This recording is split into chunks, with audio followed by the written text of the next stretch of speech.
So the two I think I could talk about easier because they caused me a lot of grief in the process. Was the Trocadero chair breaking story and the KY joke. The KY joke to me is probably my like hardest hitting, quickest joke that I have. Here's something crazy. I used to think the most embarrassing thing I could ever do was buy KY jelly. I was wrong. It's returning it. Way more embarrassing. It was a special occasion, Easter. I wish I was kidding. I had to do it. I was going to overdraw the account. That's not how you want to spend your Easter. You missed the hunt and everything. And it's funny because I spent months trying to write this thing, and it was a true story of returning KY jelly and exchanging it for CVS store brand. What was it? Something and arousal spray. It was like massage and arousal spray. And the whole purpose of it wasn't to do something gross. It was like I wanted to show my wife appreciation and get her a massage. And I didn't know like what to use to do a massage. So I went to like that area, and the first thing I bought was like a really expensive KY jelly thing. And I'm like, this is not right. And then I went to the car and I'm like Googling it because like I didn't want to stand there in the aisle like a creep. So like I had this whole story about like standing there for the longest time, going to buy it and looking creepy. Then going to my car and realizing that it's not a massage oil. So like I had to return it, and then I returned it but exchanged it for the CVS store brand. And yeah, like I had all these little things that I liked about it, like these little nuances, like characteristics of like the cashier, like taking it back, like handing me my receipt like he was putting bacon in a frying pan. All these things that I loved about it that I ended up cutting because I noticed when I would say like I would start a story and people would like be giggling their heads off, and by the end of it, it was dead silence. Yeah. And it was like a 2-minute thing, nothing would happen.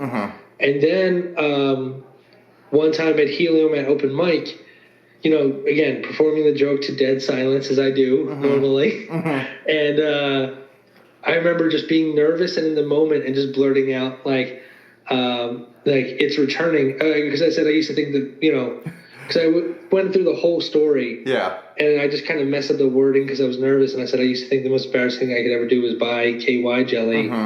But I was wrong. It's returning it. And that like really woke up the crowd that was already dead that night. And I was like, oh, cool. All right, cool. So I have something. And I tried to like keep going with the story after that, but it just wasn't working. So eventually, just slowly by surely, like I just started cutting pieces off until it finally just stayed as a one-liner. Nice.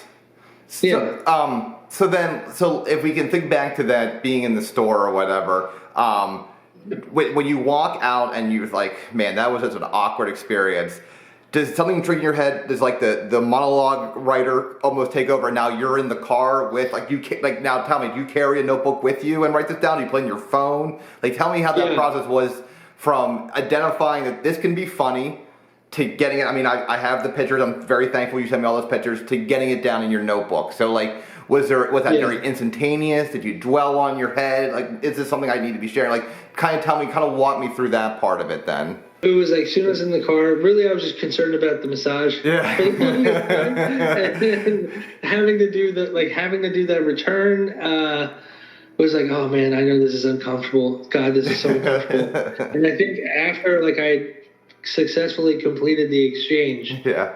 That's right. I successfully completed the exchange. Yeah, as soon as that happened,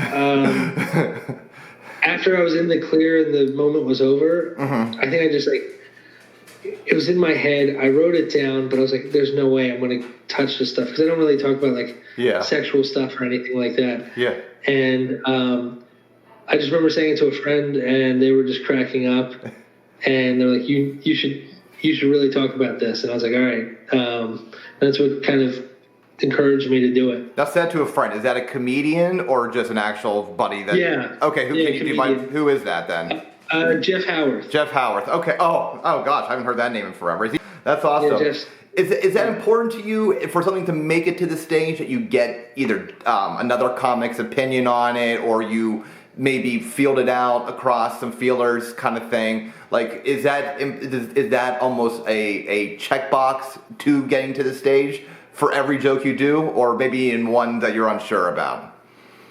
I think it used to be, but I realized, like, you can wear out your welcome that way if you don't have like a developed premise or anything like that. Okay. Because if you keep going to your friends with like half ideas, they're gonna like stop returning your phone calls because they don't like you. You're like, yeah, it's just gonna be something funny right there, and you're like, okay, well, yeah, theoretically that sounds great. Like,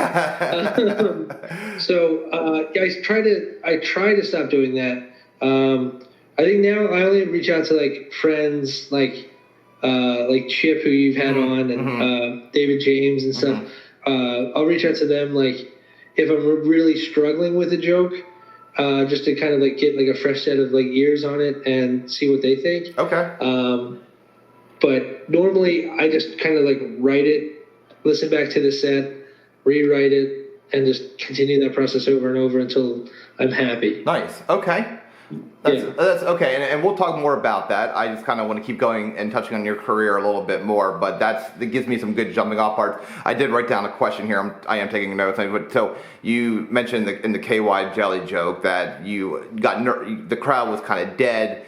You got nervous, and so you threw out the no exchange part of it.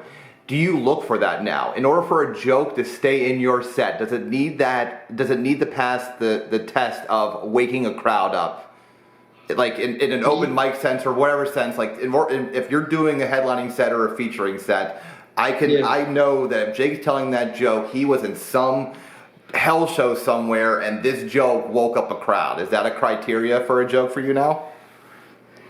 I try to make it that. Yeah. Okay. It wakes up crowds on different levels, and I try to interpret it as best I can. Because, as you know, every stage and show is different. So it's I try to like have like a high success rate with the bit working, and like not polite laughter, I listen for like a certain pop that the room has. Okay. And if the joke can get that, then then I'm happy with it. Okay.